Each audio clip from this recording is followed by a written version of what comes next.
Okay. I think I'm going to start doing a Tech Tuesday, but I'm going to do it at midnight. I'm going to do it at midnight Eastern time. Midnight Eastern? Yeah, I'm going to. Oh, that'd be 9 o'clock. I'm going to call it Midnight Oil. Oh, that's good. Thank you. No, you said it, now everyone heard it. Okay. I'm not starting. Checking connection. We are now live. Hello, everyone. Okay, we'll give everyone a moment to come in. Good afternoon for those of you on the East Coast, and barely good afternoon for the West Coasters. Thank you so much for joining us this afternoon. And of course, as always, welcome to a new exciting episode of the Bisimoto Tech2sDay. And here I'm with a good friend, someone who's been a great advocate of our program for many, many years. Hello, Fox. And that's Brian from Hasport, Hush Performance. Of course. Why am I not surprised, Rob, that you're here? Why am I not surprised? Hello, CP. Good seeing you as well. Jim, greetings. I hope everything is well. Thank you so much. Ian, is Ian at Hush Performance? Brian, Mark, good seeing you. Hello, Olof, greetings. Where is the minivan? The minivan is to the right of me. You can't quite see it, but I have the wagon right behind me, and I have that really cool AWD in the background. Where are the tacos? Where are the tacos? I was going to send my son out to do that. We're going to eat tacos in a little bit here. That's Taco Tuesday. Yes, you're back again, Mark. Good seeing you. Thank you so much for joining us, guys. Happy Tuesday to you as well, Alex Mark 5. Oh, you stopped the shop, SB. Thank you so much. Everyone stopped working. Absolutely. Thank you so much. And SB is a facility out in San Bernardino. They're a machine shop that helped us definitely with the machine that's right behind us, speaking of machines. And Fox asked about updates. I've been a very busy boy. Right now, I learned quite a bit from Brian, who, by the way, my first interaction with him, I don't know if you remember this, was with my first wagon, which is pretty exciting. So he helped me with the first wagon that I did years ago. Even though I saw a ton of things come in from clients and whatnot, he was very instrumental to the success of that. Oh, thank you so much, Wasal. Appreciate the kind words. And speaking of Brian, he was able to give me some insights on axle length. So all these few weeks I've been driving around or playing around with axle lengths that weren't ideal, and he taught me exactly what to do. So I'm going to visit Mike from Insane, do some really cool things, and get the proper axles in here. So that's why she's up in the air, so we can have some more fun. Do I ever plan on modifying the Volvos, is what Chel Pesci is asking. I have a soft spot for the 850 Volvo turbos. So that being said, you never know. I just love touring cars. I grew up with that. Yeah. I love watching those and love the fact that those cars look just like something you could buy from the showroom, but they're on the track having a lot of fun. But Brian, I'm very curious about what you have in the arsenal. I know you have a lot coming out. Share with the guys what you have, especially since you are so instrumental to the success of this all-wheel drive setup. Tell us what is new at Hasport and what we can expect from your facility. Very good. So recently, a lot of the new all-wheel drive builds have been going on across the U.S. So we came out with a line of mounts for the B series into the EG, EK, nice. DC2, and the EF. Okay. So B series for that. We also came out with a set of K series mounts for EG, EK, DC2, DA, and EF. Oh, nice. So yeah, nice. It just so happens that that mount kit also works for the 2012 Civic Si transmission. So if you, although that's not all-wheel drive, if you can get a hold of one of those transmissions, they're a little bit less expensive. Of course. Come with an LSD. Yes, they do. And that same mount kit works for that. So that works out really well. So we're doing some further development on all-wheel drive stuff right now. I'll probably look at, well, I'm going to go back and do maybe stock replacement mounts for the Wagon van, or the wagon that came all-wheel drive, I should say. And I'll probably do, look into mounts for the automatic chassis EG, because that's how that car came. That car came with the frame rail bracket for an automatic in Europe. So it's got a much taller mount. Oh, that's even nice. Yeah. Very nice. So it's kind of interesting. So there's still a lot of all-wheel drive stuff going on right now. Oh, lots of hearts. That's interesting. And then we just finished recently the K-Series mount kit for the Insight. Okay. So that's something that should be out next week. I think they're probably back from powder coat in the next day or so. See, he's being a bad influence on me. He's trying to get me to go K on my Insight that has an F22A. And he shared that with me earlier, and I was giving him a hard time. I think someone had a question earlier on about mounts. Would I put, Brian is saying, would I appear on another episode of Fastest Car? So yes, this car is slated for season 3. So we keep in contact with the production company. And they want 2 cars. They want the Viper, which I don't think you guys can see on the corner there, as one of the exotics, and they want this, my revenge call for that season 3. And then Young Arm Hammer's asking what rear diff is in the wagon. I'm using a 2007 CRV diff right now, and our goal is to work with our friends from Automotive KMD and come up with some good solutions in the event that we keep misbehaving or breaking things. Hello, Negron. Good seeing you. Thank you for joining us as well. So you're seeing a big uptake, Brian, on all-wheel drive Hondas. Oh, yeah. Why do you think that's the case? Why now? Why all-wheel drive? 2 reasons. Yeah. Number one is I think that hello, Nemo. any new progression in lower ETs for the front-wheel drive is coming harder and harder. Understood. It's exponentially more expensive to get that extra tenth of a second. So, and then, you know, the all-wheel drive stuff has been around for a long time, but just recently, I think some of the people have, you know, done 7-second quarter miles with relatively low horsepower cars compared to what they're doing the same times in the front-wheel drive That makes cars. sense. So I remember in probably 99 or 2000, I remember predicting that Hondas would eventually make it in the 7s. Right. And it took a little while longer than I thought it would, but I guarantee you 5s are probably less than 2.5 years away. Can you imagine that? Oh yeah, I just think it's going to be And that's something that has always given me concern because as a drag racer, I've been out there quite a while. Some of my peers tend to shy away from proper safety equipment. It's not going to be more important than ever to make sure that your cars are safe. Brian's unfortunately been part of a mishap, but if not for proper safety, he wouldn't be here sitting next to me. So safety is extremely important, and as you guys continue to go fast, it's very important that you embrace safety and make sure that you get down the track full or halfway in one piece. Yeah, 5s. J. Cruz said 5s, damn, yes. Yeah. Are there any upcoming car shows that I'll be attending? Ooh, I want to get to the track. Someone just asked me, do I plan on practicing and launching? Yes, I do. In terms of car shows, so on December 2nd, there's Radwood. And we've been invited. It's like I don't know if you know about Radwood. I've heard it's of this it. old school 80s and 90s. I mean, they take it really seriously. People dress up. It's like a big show.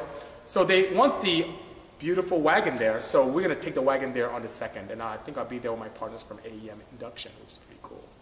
Honda YouTube challenge. Ron, I did this almost every week. I don't have the time to participate in that. I'd love to, but I'm really kind of behind here.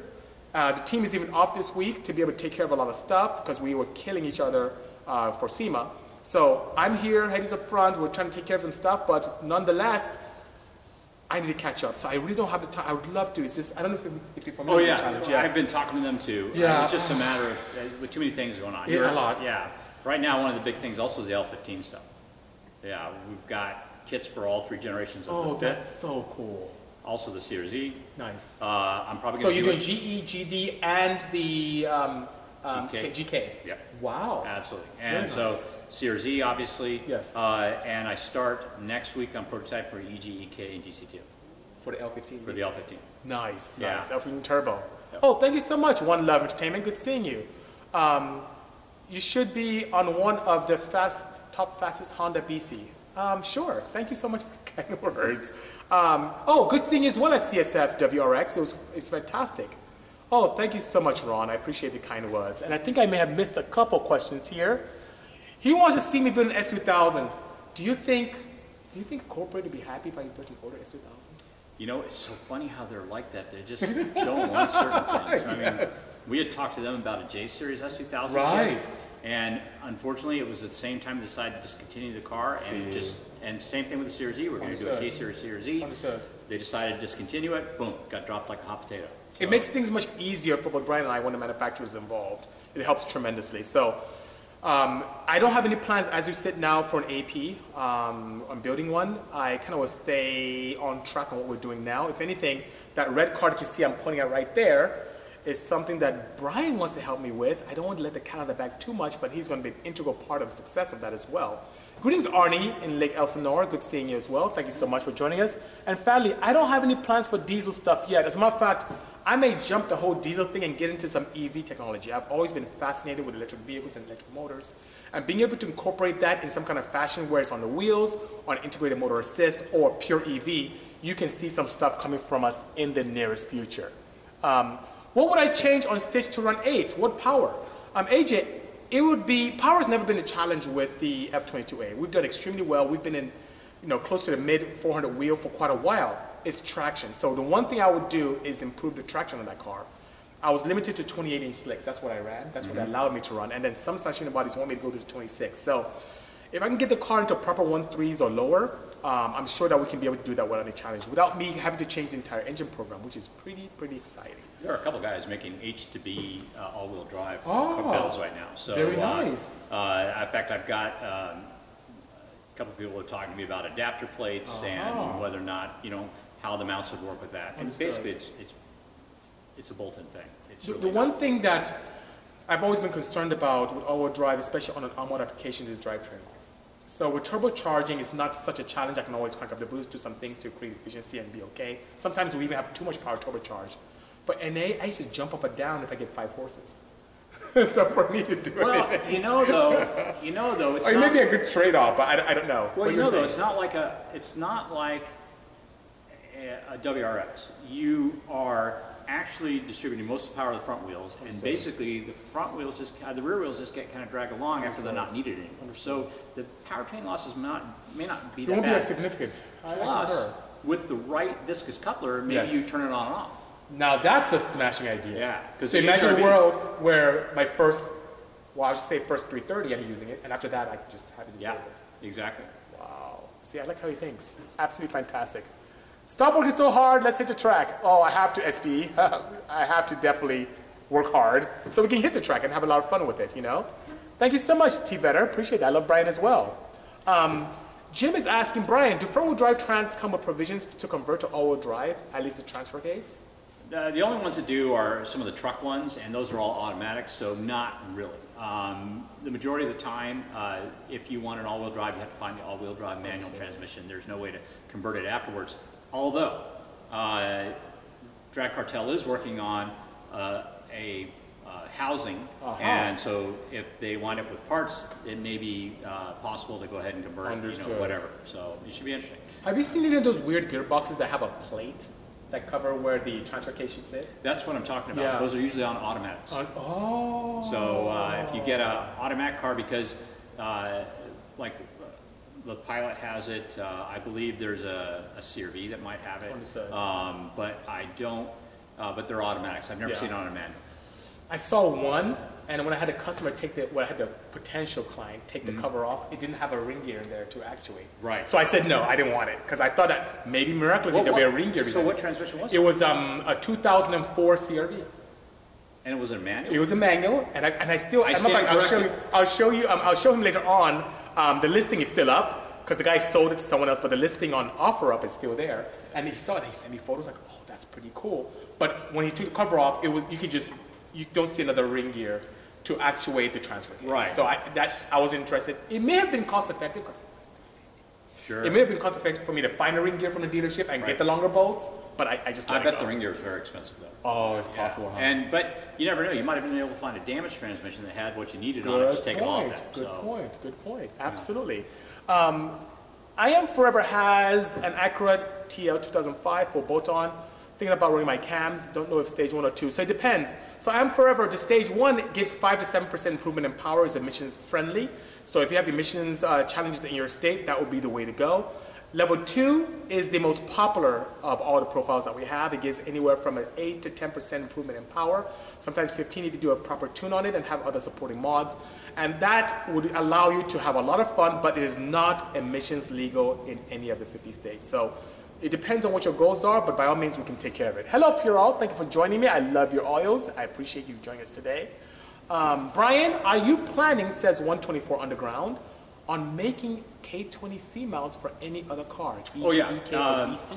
Funny you should mention that. In about an hour and a half, I am going to pick up a K20C and transmission. Oh. And I'm going to bring it back to the shop and go ahead and prototype them for the EGE, EK, and DC2. And then probably in January, I'm going to pull the motor back out of my Type R, and I'll probably do the mounts for the 2012 Civic, the 2006 Civic. Oh, that'd be so cool. The RSX so cool. And the EM2, ES2.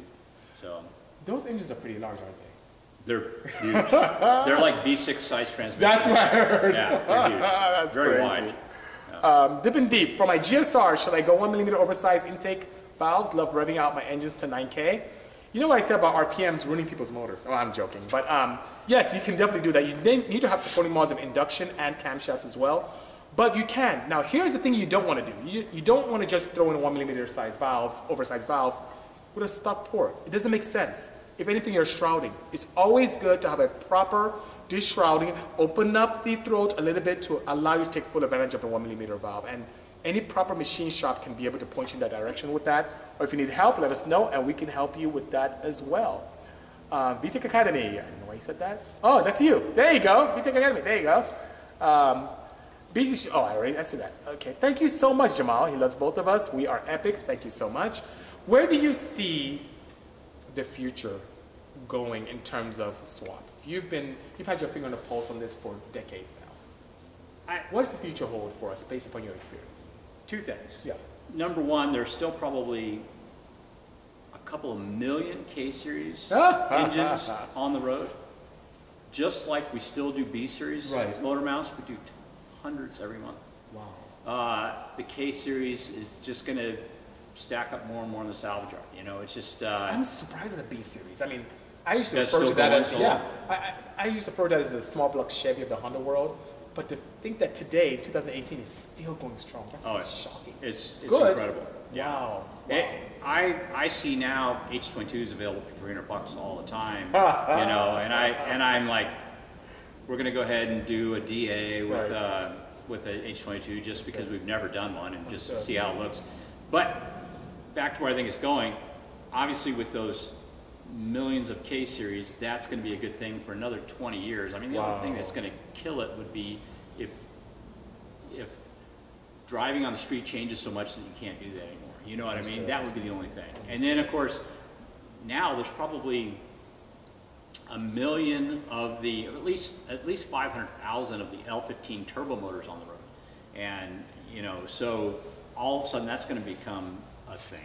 You know what I mean? So I think one of the things we'd like to do is develop adapter plates so you can run the K-Series transmission on the L15 engine. Oh, that'd be cool. And then that would allow a lot more people to swap those, because think of all the CRVs and the Accords that are getting that motor, and those are actually more powerful than the ones in the Civic. Imagine that. Yeah, so, you know, there's just a ton of potential there with the L15. Jim is out here, so many questions for you. A J to K adapter? J to K adapter. Somebody already makes a J to K adapter. Inline Pro makes one. Okay. I have mounts for that, actually. So if you're interested in that, I'll try to have them. I keep saying this. I'll try to get them up on the website in the next few days. Probably next week sometime. But we make a bracket and a mount that works with a normal K-Series rear mount and right-hand or left-hand bracket that will allow you to mount the J-Series with that adapter plate up to the thing. I don't want to build something that somebody else's make, so I don't want to go and you know, jump on Inline Pro's, you know, engineering and make something unless I have a dramatically better idea, you know. But right now, you know, they've got one, so buy it from them and I'll sell you the mounts. Beautiful, beautiful. So if you need mounts, he can make it happen. Let's say, good afternoon to you as well, Joe Dirt S2K. Good seeing you. We're getting some requests for making apps for VTEC Academy and Bisimoto. I don't have an app, but Jamal's saying that. Yes, great interesting topic. And Jamal says, you see the future more about technology mixed with cars. It's already happening. I go to CES every year. It's almost like a mecca for me. And I see a lot more OEMs embracing this human-machine interaction where you can have cars that are semi-autonomous, full autonomous, but you have more interaction with your car. But what I was asking Brian was about the future of swaps, where people have these vehicles and they want to be able to infuse newer technology in them, or make it more enjoyable, or really embrace what they feel and what they believe in. So he did a great job in sharing that with us. Competition is good. Yes, it's good. Absolutely. You know what? Competition is great. What I don't like, and maybe Brian shares the same concept with me, are people who knock off. I don't like that at all. So you put out so much time and effort into engineering and design, and then someone just comes and just knocks it off and does even a poor job at it and tries to compete with you saying it's the same thing. That's my point about not wanting to compete with Inline Pro. Unless I came up with a design that I thought was vastly superior. Yeah. Understood. Then I would do it. Right now, they've got a good solution. So there was another good question here that I saw that was pretty good, but I may have missed it. Okay, well, I'll just keep going. Are there any mounts that swap a K20 124S in a GK5 fit, which you just talked about? Absolutely, yes. And what ECU would he be able to use? That would probably be the 2012 Civic Si computer for the moment. The 2015, I believe, requires a push-button start, so there's a little bit more computing going on there. But we haven't actually built one. So I designed the mounts and I made the mounts. We haven't released them yet. I would like to actually do a swap in one of those cars before I release the mounts, because I want to make sure that there's at least a solution for the electronics. If it was just purely a race car, obviously you could do a standalone of some sort, or do you know, a aftermarket dash. You know, so at some point I'll get one of those cars and be able to do a K swap in it, and then that information will be out there. If somebody wanted to do one now, the mounts are actually done. I would just have to make a few sets. And nice. So I hope that answers your question properly, guys. Jamal's asking, is the B18C a great motor to build for a budget build? What do you think? Because I have my thoughts on that. B18C one. Yeah, I mean, it's more budgety than a K because it's less electronics to convert, and that's where I think the expense comes from is all the peripheral items that you have to put on it. Understood. You know, like your fuel pressure regulator and your different fuel system and your electronics and the wiring adapter and stuff like that. It's much easier to do a B series. But potential-wise, the K has got a lot more potential. But the B series is an excellent. It's a good way to go fast, cheap. For me, you guys know me.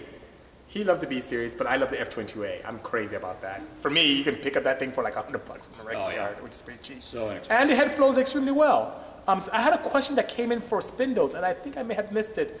But someone was asking if the CRV spindles bolt onto the EF. No, it does not in the front. They're quite different. What I did in my case is I took front CRV spindles, had it turned down to fit in DA knuckles. And that's how I got my 5-mil conversion on this, which worked out very, very well. You know? Oh, thank you so much. Victor's saying, oh wow, so much experience and knowledge in one place. Holy crap. 2 huge inspirations in my life. Thank you, gentlemen, for everything you have given us. You know, I have to thank Brian. He is a busy man. I don't even know what he's doing here. He could be at work, running around, taking care of things, but he took time out of his schedule all the way from Arizona to come by and spend time with me. So I'm very honored and very, very pleased that he was able to do that. You know? And thank you for the kind words. Oh, no worries. No worries, guys. Thank you for the kind words he's saying as well. 124 says, so sorry. He has a fit. He doesn't know what to do with it. Just trying to see what his options are. So it depends on what year fit you have. And from your name, I cannot tell. But I don't know if you have a GK, a GD, a GE. But let's say he had a GE. What options does he have to make this an enjoyable project for him? From your arsenal. The GE, I think the easiest swap for that is the K24Z motor. Okay, out of the 2nd Gen TSX. Yes. That ECU is very similar, so the electronics are fairly compatible. We make a mount kit for it. It's the same mount kit. It's very similar to the mount kit that comes in the Series E. That motor. He has a GK, he said. He just answered. There you go. Oh, you have a GK? Yes, it's GK. Okay, so a GK. Right at the moment, I am working on an L15 B7 GK swap. The Axion Industries, who sells a lot of aftermarket parts for later model Civics and the Fits, his car is over at our shop. We've got an L15 in it. I am working on that simultaneously with a GE fit with an L15. Soon I will start on the wiring for that, and once the wiring is done, we should be able to get that thing up and running and get it out there and see what it does. Beautiful. Tom is asking, what do we think of the Roadtrek superchargers? What are your thoughts? I think they're fine. They have a nice linear torque curve. They work excellent for what you want to do with them. Right now, I think the only company with a full kit for that would be Craftworks. Yes. I know Jackson Racing keeps thinking about coming out again. Hopefully they do. Competition's good. But the Craftworks kit, you know, makes pretty serious horsepower. And I use the Roadtreks on my Land Speed car. Oh, very nice. I didn't know that. Yeah. So I was, whatever the largest one they made at the time, I think they make a larger one now. Yes. Whatever the largest one at the time was, we used, and it was about 550 horsepower. Not bad. Yeah. Not bad. So, and that carried me to 200 miles an hour out there in the dirt. So that was kind of nice. Yeah, so I do. I like the road tracks a lot. For me, I've seen much less heat than the older centrifugal superchargers out there. I've seen more horsepower for the same displacement engines. I've seen less parasitic drag. It's just been an improvement overall on the older style superchargers, especially compared to the old school Eatons. It's like no competition. Yeah. So that being said, I've seen great success with it, and I encourage people to use that whenever they can. Is it L15 swap, JDS World? I saw you before. I'm going to ask him now. And I think I know the answer to that, but I'll let the master speak on this. L15 swap, is it legal in a 9th gen? Can it pass small?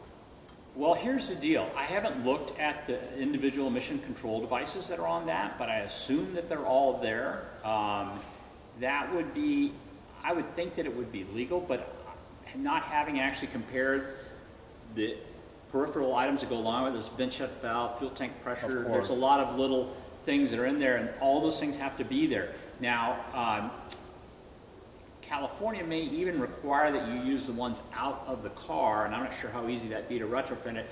In my mind, if the device works the same, it should be legal, and you should be able to have that refed.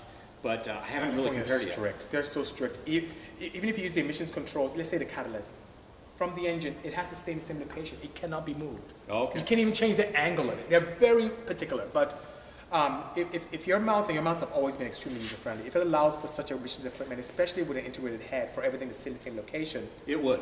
Then he should be okay. It's just a little bit more challenging to have everything, everything there, because the refs are very strict in California.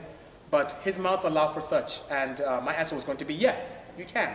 It's just a little tedious to make sure that everything is there. Tedious would be the word. Yes, yes. Yeah.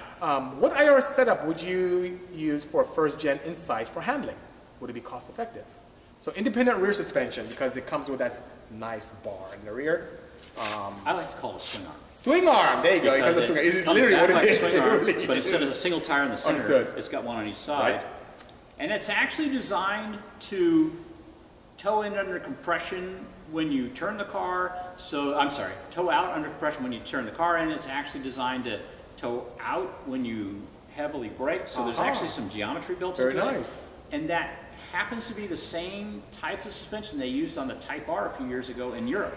So it's not like you need to change that. I think with the proper sway bar, I think with, one of the big problems is the shock is so far forward, it doesn't give you really good dampening control over the swing arm. So if you were able to move the shock backwards, I think that that would actually still be a relatively effective suspension.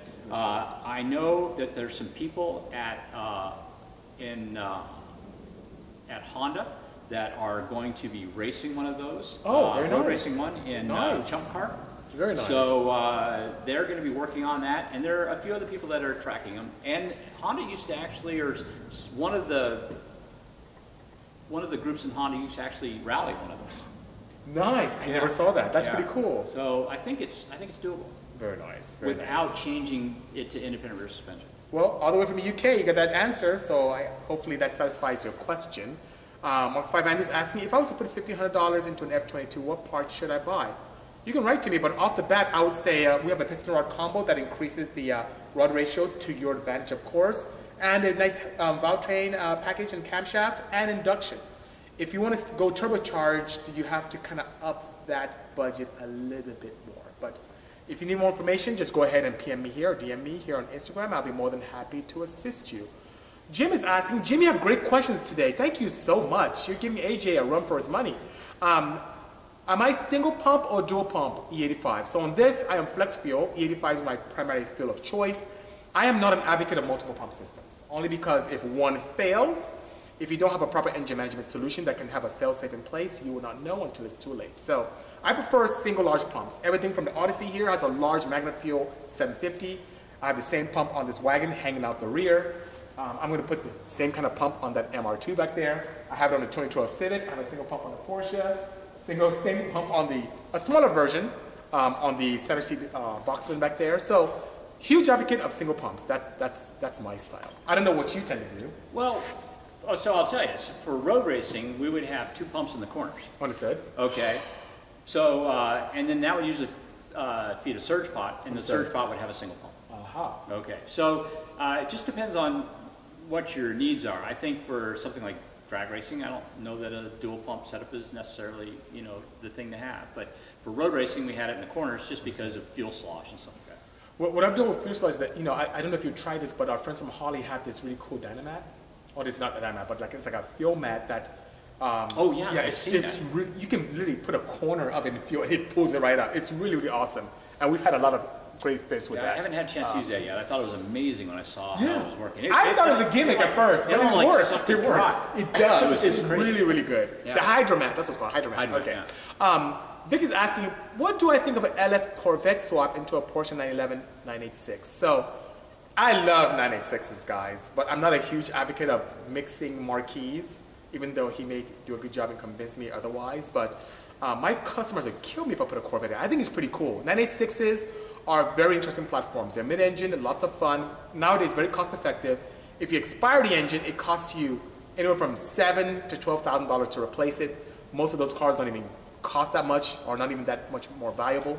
So that being said, it may be a good, cool thing to do. Just make sure that you have proper cooling, and you should be okay.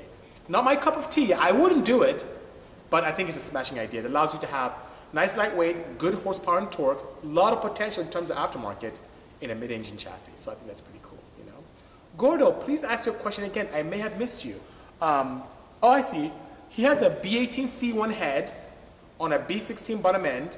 Any thoughts? I would stay with a B16 head, but what are your thoughts on him having a GSR head? The GSR head gives a nice little compression boost if you're not, you know, because of the clinch. So I kind of like that idea.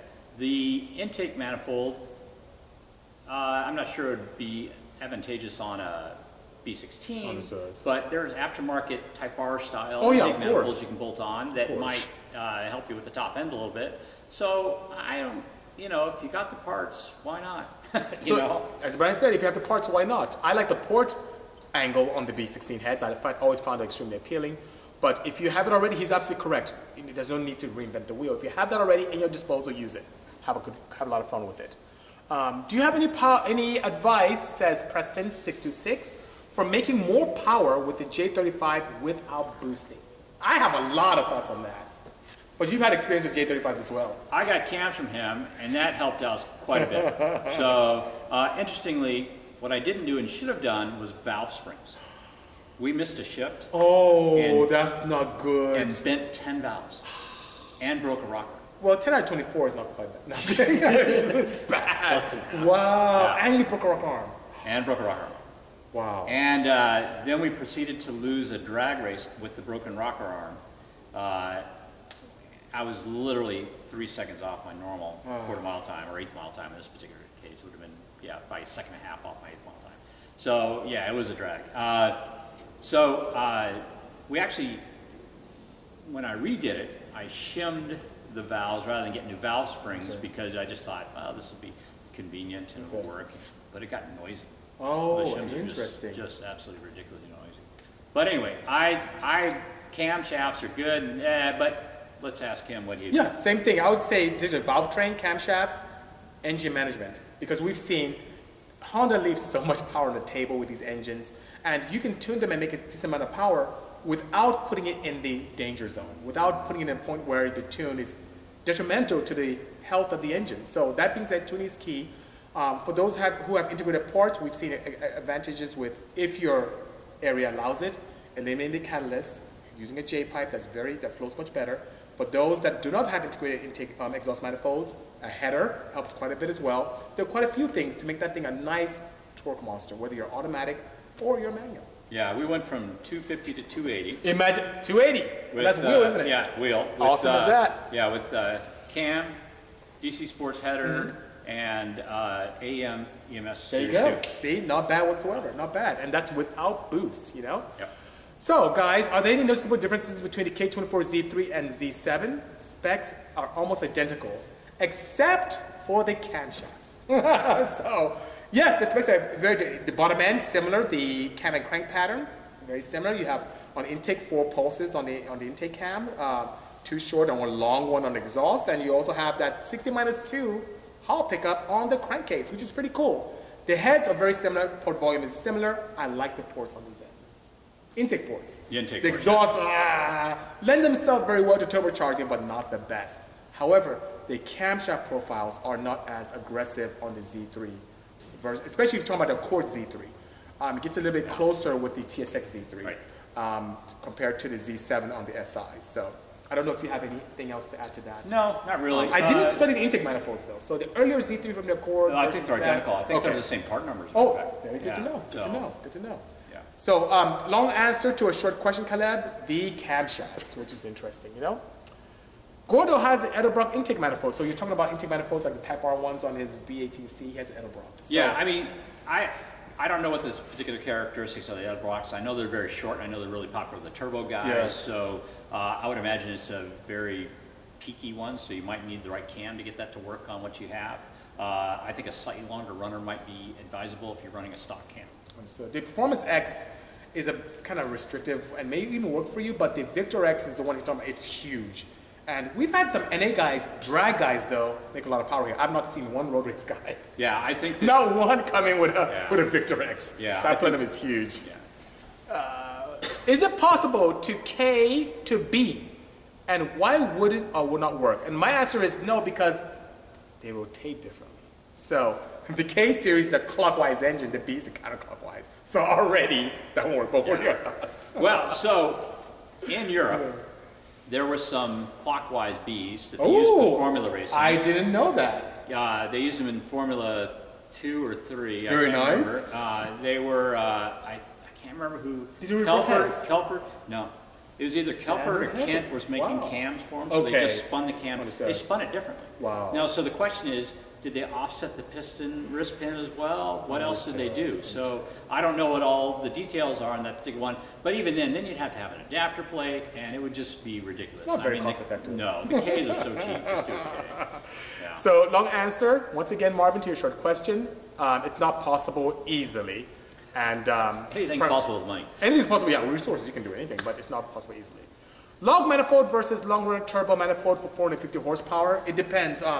Jim, my experience has been logs are really cool because they're easier to, well, not easier to install, they're easier to fit in the engine bay versus long runner ones, which sometimes you're restricted to what you can do with the confines of an engine bay. I've seen that you can get a faster spool, but not as much high RPM capability as a long runner. The long runner, I've seen a slight loss in spool where you rob Peter, but you pay Paul with much higher RPM potential. For 450 horsepower, that's not a crazy horsepower number.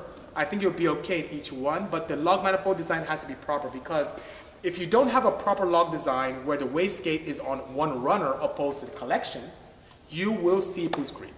And that's a big no-no. We don't like that. Also, the cylinder that has a wastegate on it would end up running leaner than others when you're wasting that cylinder versus the others. So that being said, proper design is key, but all things being equal, if you have a log where it takes the wastegate in the collection, you'll be good for 450. If you have the confines of an engine bay and higher RPM power is very important to you, you're doing a lot of drag racing, you're doing a lot of high-speed running, airport, half mile, full mile, then maybe a long runner would be ideal for you. What are your thoughts, if any? Interesting. Well, I do have some experience with log manifolds. We had one early on, Revhard. Yes. Early. Oh, wow, that brings back memories. Yeah, so this was back in 2004, maybe. Yes. We had a K-swapped 2001 Civic and 450 horsepower, which was totally within its limits. And it was good. We never had any problems with that particular setup that I recall. Yeah, I mean, obviously Miles has been doing things for a long time. Oh, he's been around for, yeah, so he knows what he's doing. Yeah. Well, I've seen terrifying things. I've seen logs where literally on cylinder 4 there's a wastegate on it. And I'm like, I don't know why people even designed that, and the customer wonders why things are happening. Why do I have a 5-pound spring and I'm doing 15 PSI? Well, because even though you're wasting one cylinder, the other 3 cylinders are still spooling your turbo. So yeah, we've seen it all. But when designed properly, especially we've seen a lot of super guys coming here with cast logs that are very well designed, and they perform extremely well. Revhard now is a cast K. Very nice. One that works really nice. Very nice. Very nice indeed. I'll have to give him Miles a call and see how he's doing. I haven't seen. Actually, last time I seen him, So he's restarting Red Heart. Good for him. So, wow, for those of you who know Red Heart, I mean, I remember going to Palmdale to race and watching Miles and Tony and all these guys. They're just all there. And now, you know, we're part of the scene with them, and it's always an honor to see them still around doing great things. JD Swords, S5 is saying he got to see both of us at IBOT this year. So I look forward to being at IBOT next year. There, yeah. He said that he saw your L-swapped fit, which is pretty cool. Wow, 40 minutes has elapsed already. Oh my God, time is flying.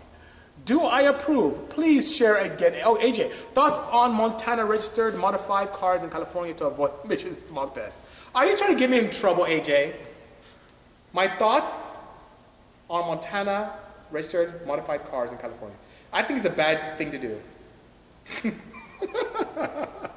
I think it's a no, you're not supposed to do that. Hey, if you live in Montana and you reside from Montana and you happen to drive in California, I guess that's okay. But to register for the sole purpose of doing that, I think it's not very good. I'm a huge advocate of taking track cars to the track and keeping it on the track, not driving around picking up groceries. I'm not even going to ask. I don't approve, AJ. I'm not going to ask Brian about that one. What do you think of K-tune downpipe for the FK8? I haven't tested it, so I haven't seen it in-house. I know we played around with some stuff. We got an FK8 from American Honda and did quite a bit of testing with it. We also worked with our friends from K-Tuner and did some really cool flashing tests with that as well. And saw tons of success with that as well. But I haven't had any experience with the K-Tune one. I love the guys at K-Tune, but I haven't played with it myself. You made it, Madman. Thank you so much for joining us. Hello, Alfie. Thank you for joining us this afternoon. Hope the Viper is doing well. Nahel GSR says hello to Bisi and to Brian. Hello. Hello. Had a phone interview, but you're back. It was very important. Alex, good. Please, I hope you did one interview and did not mess up on our account. Hi, I was just, what's fastest car? Where do you race against Ford GT? Hi, I just watched fastest car. Where you race again? So I think you said you just watched the show. Where were we? We were in San Bernardino at this crazy airfield. It was really, really warm. I think the track temperature when I measured my parameter was like 138 degrees, which is pretty hot. It was, I think it was called a track, it was a weird name. Out in San Bernardino, just some weird airstrip that was very active in the 40s and not very active now. But what's interesting is that the Ford GT and I, with the van, were the only ones that drove to the tarmac. The other two cars got towed, which wasn't very nice for a car. It was supposed to be a street car. But anyway, that's reality TV for you.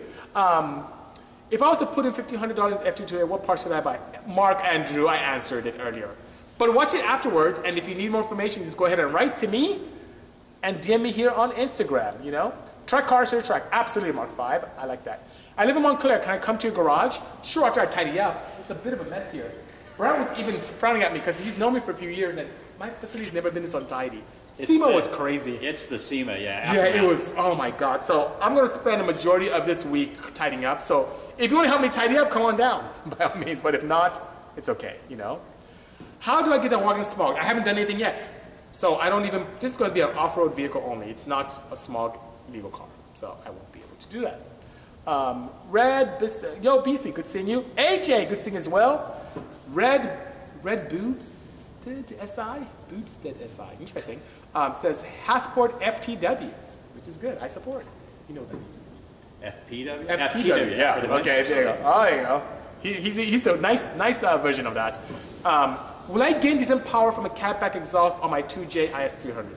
You'll gain some power, but it depends on your definition of decent. Would you see well into double digits? No, you would not. But it'll be a nice one. No, it wasn't Norton Air Force. Daggett Airport, that's where it was. Daggett Airport in San Bernardino, very desolate area. We met a gentleman there who, he was the mailman and the head of fire service and the policeman. Small town. It was one guy, and he changed twice. I was hoping to see him change 3 times, but we're waiting for the crew to get us at this one market, and that was really interesting, you know?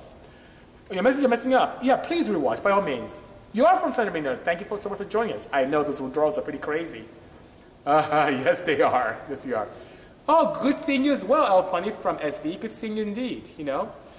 What engineering 2 did I attend? So, Mr. Jimmy, I have a very interesting past. I I did a lot of things young, so I skipped a lot of grades when I was in school back in Nigeria, where I'm from.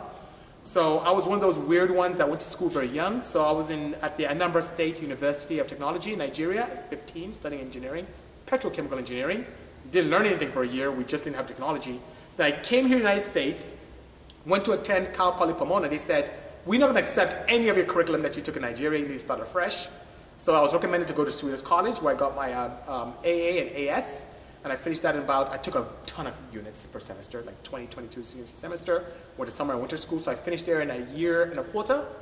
And went to Cal State Long Beach after that and finished up my engineering, chemical engineering, and continued with engineering management, which is pretty nice. Why? Is there a reason why I chose a K motor over a B? I know what reasons I chose a K4, but would you choose a K over B? And if so, why? I know I chose a K. I don't really care to choose. I mean, if I'm going to do naturally aspirate, I'm going to choose K. Of course. Why is that? Just because it's so much more potential. Yes. The 6-speed transmission, if I need 6 speeds, if I need close ratio, that works better. Turbo, I might do B. Interesting. Just because of the parts available for the transmissions. Understood. The big problem I find with the K-series transmissions, the shafts are so long, they tend to bow, you know what I mean? And so you wind up popping a lot of gears. Understood. You, of course, are balling. He's got a Quave. He's got a Quave. And I wish I could say they gave it to me, but I actually bought it. Yeah. Told you he was balling. So I would, you know, if that's the way to do that on the K-series. I think the Quave is just an amazing choice. It is. And for road racing or drivers. Of course. I mean, please. Of course. Yeah. And it's so cool pulling those levers. I really... It's like TV racing. You know, like TV racing. I have to thank American Honda for giving me the opportunity to build a 9th Gen SI as far back as 2011. Sorry about the noise in the background. I have the door slightly ajar, and then we have some traffic, which is shocking because we're doing tons of construction back here. Anyway, nonetheless, I'd like to thank American Honda for giving me the opportunity to play with the 9th Gen SI. The engine we played around with far back as 2011, developed a ton of parts for it, made tons of power. But people just didn't gravitate towards a car. I don't know if it's not, it was even a one-year car. They changed the fascia and the rear end, which is pretty strange. Yeah. So it was just kind of a weird unicorn of a car. So it didn't catch on as quickly. So I did understand the potential of the K24Z7, and I want to make that known. I love challenges. So I wanted to give that power plant a new platform to get exposure with. So that's why I chose it. I want to show the potential of the Z7. And that's why I chose it for this, really to show the potential. Same thing that we do the F22A as a proof of concept to show how much power you can make with it without any aftermarket support, you know? Do I ever take my cars to Fontana? Asked the Real Red for you too. Yes, I do. Fontana is our local track. I love it. If you're talking about the road race track, the Center City Boxman and the Viper and this blue Porsche, I've been there quite a few times. In terms of the drag race, yes, that's where I hit my best time of 9:20 in the Insight. And I plan on being there with vigor next year in 2019. Hello, Delaney Designs, order from Europe. Good seeing you as well. Thanks for joining us. Did I receive the Claxton fruitcake? No, I haven't received the fruitcake yet. If you sent me one, not at all. Not at all. But thank you for asking. Hopefully it is. Hello, David. Good seeing you. We'll have to watch for the cars when we're there. Sounds good, by all means. Fontana's 15 minutes away from us. Do I recommend the Phantom Grip? I'm not an advocate of that. I don't know if you had experience with it. No. I know what it is, but I'm about Quave ATVs. I love the robust gear nature of the Quave. I drag race with it. I road race with it. It's not an elegant hack into a factory differential. I just love the Quaves. Yeah, we've used before Phantom Grip. There was another company that made them, and they still do. I can't remember the name of this. The name of the company escapes me. Theirs is actually a little more sophisticated version of the Phantom Grip. And OPM Motorsports, which used to be a Honda builder for road race cars back in the 20 years ago, used to sell them. I wish I could remember the guy's name that builds them. But anyway, we've used those in J-Series. Before there was Quace available, we tried them in J-Series, and it actually did a really nice job. Interesting. So, but the Phantom Grip, I don't have any experience with that particular type. Brand. Yeah, brand. Exactly. So he's played around with technology, he's had success, but I haven't. And he's in a budget. I'm the kind of person who I'd rather save up and get something proper. I will definitely say it's wasn't as good as a Quake or a Wave Track or even a clutch style ones, you know. Yeah, look at Alexander. He says not worth it. If you're for that far, throw in a real LSD. Agreed. Thanks, guys. Yeah, thank you so much. I would probably. That's what I've heard. So I just didn't want to say it. Good. Alexander, building a turbo B18 B1. Good job. Well done. Who is the white guy? The white guy is Brian from Hasport and VTEC Academy. He is really the guru when it comes to, I mean, you cannot perform a proper swap without using his components. And if you did, most likely there's a high percent of chance that someone knocked off what he had. He's a pioneer and a guru in the scene. He makes really dreams come true. And my first interaction with him was as far back as 2007, 2008, when I did my first D-Series turbo build. And that was in my original Wagon van, which is 1988, opposed to 91. And even though I had a D-Series, those mounts were rubbish. The ones I had that were factory, they just deteriorated, cracked, were not worth anything, wouldn't hold power. And I used these mounts with great success. And it gave me the stability I wanted, and it didn't vibrate like crazy. I just loved it, which is pretty great, you know? My preferred clutch brand to run on high horsepower Hondas, the same one I have in here. I have a Action Clutch twin disc in this with an aluminum flywheel. And for you, AJ, aluminum. And it's my clutch of choice. I've had great success with them, and I'll continue to use them, which is very nice. Got a question for you about the twin disc. Sure. Are they typically smaller overall diameter? Yes, they are. Okay. Yes, they are. Now, the friction material on that, because there's two discs, yes, obviously a lot more material there. Yes, there is. Can they do something that's not quite as rough on the engagement, or are they just like on-off? That's a great question. It has to do with materials, because I wouldn't be opposed to a company. I should probably talk to them about that, because he's right. Even with this, there's slight chatters, a bit of an on-off. You have to kind of modulate very nicely. But using something that is as nice as, let's say, some kind of a Kevlar-based material would be ideal. The beauty of the twin disc is that you have significantly more friction material to allow for proper holding, even without the crazy pedal effort or the crazy diaphragm pressure, which is very nice. And we've seen twin disc applications, we've seen triple disc, 4 disc, quadruple disc, which are even much smaller. Yeah. The packaging is smaller, much lighter, allows for better acceleration. And I love it, but you know what? That wouldn't be bad to explore. The one thing about twin discs, because of the real estate, they just have to be very thin. And sometimes the Kevlar materials are much thicker. So, but I don't see a problem with having a slightly taller hat or by compensating that with the discs in between, the floaters. Right. So that's a good suggestion. I'm going to see action tomorrow. I'll talk to them about that. I'd love to be able to use it, because some of us on the street want to still run a twin disc because we make big power. It'd be nice to have something that has a much smoother engagement, so I completely agree with you. Yeah. And see, Brian, my wallet just falls out and goes towards him. He wants to buy more stuff from me, which is pretty nice. Can I show pictures, post pictures of the all-wheel drive setup? I want to do a build like it possibly. So on this is I can. If you go on my Bisimoto YouTube channel, I did a very nice 30,000 foot level of the car. I was reached out to by the guys from Hoonigan. So you will see a build biology very soon on that. They want me to come out on the 4th, but I'm filming something else with a network, so I can't do the 4th, but very soon you will see us on Hoonigan. And then above and beyond that, when Brian comes back, we're probably going to need to take a look too, which is pretty cool. Dealing saying, I just want to learn. I know the bare minimum about engines. This is always fun to learn, and it's super nerdy. I like super nerdy. Thank you so much, Dealing. The thing is that I know, thank you, Nahel. Say we only have 3-4 minutes left. Time is flying. Thank you so much for keeping us in check. But Dealing, thank you so much. The one thing, I get both.